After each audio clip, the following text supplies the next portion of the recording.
بسم اللہ الرحمن الرحیم۔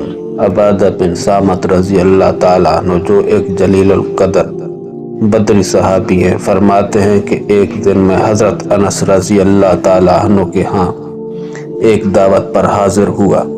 ایک باندی میرے لیے تولیہ لے کر آئی۔ تولیہ کافی میلا تھا۔ حضرت انس رضی اللہ تعالیٰ عنہ نے کہا کہ اس کو صاف کر کے لے آؤ۔ وہ باندی بھاگی گئی اور جلتے تندور میں تولیے کو ڈال دیا اور واپس اٹھا کر لے آئی۔ میں نے دیکھا کہ وہ تولیہ بالکل صاف ستھرا میرے سامنے تھا۔ مجھے حیرانگی ہوئی۔ میں نے حضرت انس سے پوچھا کہ اس میں کیا راز ہے۔ انہوں نے بتایا کہ ایک مرتبہ نبی کریم صلی اللہ علیہ وآلہ وسلم میرے ہاں تشریف لائے تھے۔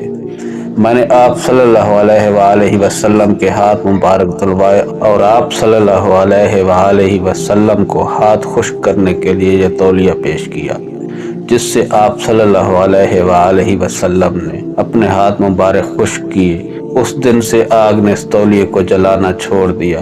جب یہ میلا ہو جاتا ہے ہم اسے آگ میں ڈال دیتے ہیں، آگ اس میل کو کھا لیتی ہے اور ہم صاف تولیے کو باہر نکال لیتے ہیں۔